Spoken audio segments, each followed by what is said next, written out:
നമ്മളിന്ന് gas സ്റ്റവിൻ്റെ 3 problems എങ്ങനെ solve ചെയ്യാമെന്നുള്ളതാണ് നോക്കാൻ പോകുന്നത്. ഒന്ന്, ലോ ഫ്ലെയിം ഇഷ്യൂ എങ്ങനെ ഗ്യാസ് സ്റ്റവ് അഴിക്കാതെ തന്നെ സോൾവ് ചെയ്യാമെന്നുള്ളതാണ് നോക്കുന്നത്. പിന്നെ നമ്മുടെ ബർണറിന്റെ ഇടയിലൂടെ ഫ്ലെയിം വരുന്ന ഒരു ഇഷ്യൂ എങ്ങനെ സോൾവ് ചെയ്യാമെന്നുള്ളതും, പിന്നെ ടൈറ്റ് ആയിരിക്കുന്ന ബർണർ എങ്ങനെ സിമ്പിളായി ഊരിയെടുക്കാം എന്നുള്ളതുമാണ് നമ്മളിന്ന് നോക്കുന്നത്. ഞാൻ മുൻപ് ഗ്യാസ് സ്റ്റവ് ഡീപ് ക്ലീൻ ചെയ്യുന്ന ഒരു വീഡിയോ ഇട്ടിരുന്നു. അതിന്റെ കമന്റ് ബോക്സിൽ പറഞ്ഞിട്ടുള്ള ചില ഇഷ്യൂസ് ആണ് ഇതെല്ലാം. ആ വീഡിയോയുടെ ലിങ്ക് ഞാൻ ഐ ബട്ടണായിട്ടും അതുപോലെ തന്നെ ഡിസ്ക്രിപ്ഷനിലും കൊടുക്കാം.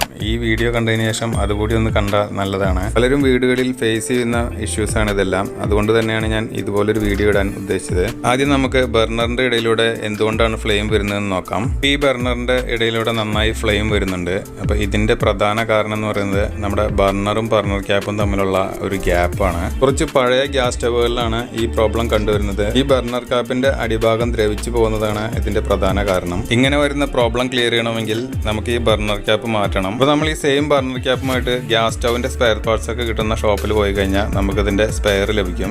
അപ്പൊ നമുക്ക് അതുകൊണ്ടൊന്ന് ഫിക്സ് ചെയ്താൽ ഈ പ്രോബ്ലം സോൾവ് ആയി കിട്ടും. ഇനി അടുത്ത പ്രോബ്ലം എന്ന് പറയുന്നത് നമ്മുടെ ഗ്യാസ് സ്റ്റവിന്റെ ബർണർ ക്യാപ്പ് റിമൂവ് ചെയ്യാൻ പറ്റാത്തൊരു പ്രശ്നമാണ്. ഇത് റിമൂവ് ചെയ്യാൻ വളരെ സിമ്പിൾ ആണ്. ഇതിന് നമുക്ക് ആദ്യം 1 മിനിറ്റ് ഗ്യാസ് സ്റ്റവ് ഒന്ന് കത്തിച്ച് ഇതിന്റെ ബർണർ ക്യാപ്പ് ഒന്ന് ഹീറ്റ് ആക്കി എടുക്കണം. ബർണർ ക്യാപ്പ് ഹീറ്റ് ആയി കഴിഞ്ഞാൽ സ്വാഭാവികമായും അതൊന്ന് വികസിക്കും. അതുകൊണ്ട് തന്നെ നമുക്ക് കട്ടിയുള്ള ഒരു തുണി ഉപയോഗിച്ച് നമുക്കിത് സിമ്പിളായി റിമൂവ് ചെയ്തെടുക്കാം.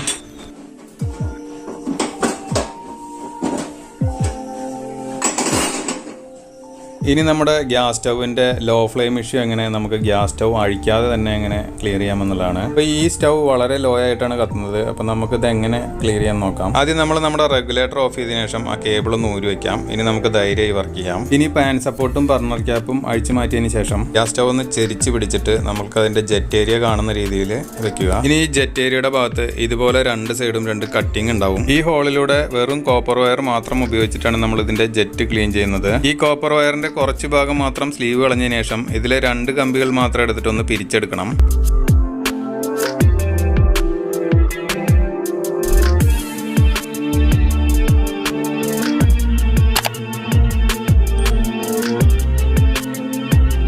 ഇനി ഈ കോപ്പർ വയർ ഈ ഹോളിനുള്ളിലൂടെ കടത്തി ഈ ജെറ്റിന്റെ ഹോളിലൂടെ കടത്തി ഇതുപോലെ ജസ്റ്റ് ഒന്ന് ക്ലീൻ ചെയ്ത് കൊടുക്കണം. പ്രധാനമായും ഈ ജെറ്റിന്റെ ഹോളിൽ കരട് അടഞ്ഞിട്ടാണ് ഇതുപോലെ ലോ ഫ്ലെയിം ഇഷ്യൂസ് കൂടുതലായും ഉണ്ടാവുന്നത്. മിക്കവാറും സ്റ്റവുകളിലെല്ലാം ഇതുപോലെ ക്ലീൻ ചെയ്താൽ തന്നെ ലോ ഫ്ലെയിം ഇഷ്യൂ സോൾവ് ആവുന്നതാണ്. ഇതിലും ക്ലിയർ ആവാത്ത സ്റ്റവുകൾ മാത്രം ഡീപ് ക്ലീൻ ചെയ്യുക. ഇപ്പൊ നമ്മുടെ ക്ലീനിങ് കഴിഞ്ഞു. ഇനി നമുക്കതൊന്ന് കത്തിച്ച് നോക്കാം. ഇപ്പൊ നമ്മുടെ സ്റ്റവ് വളരെ നന്നായി തന്നെ കത്തുന്നുണ്ട്. അപ്പൊ എല്ലാവർക്കും സിമ്പിളായി ചെയ്യാൻ പറ്റുന്നൊരു മെത്തേഡാണിത്. കാരണം ഗ്യാസ് സ്റ്റവ് അഴിക്കാതെ തന്നെയാണ് നമ്മളിപ്പോൾ ഇത് ക്ലീൻ ചെയ്തത്. ഈ വീഡിയോ നിങ്ങൾക്ക് ഉപകാരപ്പെട്ടു എന്ന് തോന്നുകയാണെങ്കിൽ മറ്റുള്ളവരിലേക്ക് എത്തിക്കുന്നതിന് വേണ്ടി ഒന്ന് ഷെയർ ചെയ്ത് കൊടുക്കണേ. കൂടാതെ ചാനലൊന്ന് സബ്സ്ക്രൈബ് ചെയ്ത് ബെല്ലൈക്കൺ കൂടി എനേബിൾ ചെയ്ത് വെക്കാൻ മറക്കരുത്. വീണ്ടും അടുത്തൊരു വീഡിയോയുമായി ഉടൻ തന്നെ കാണാം.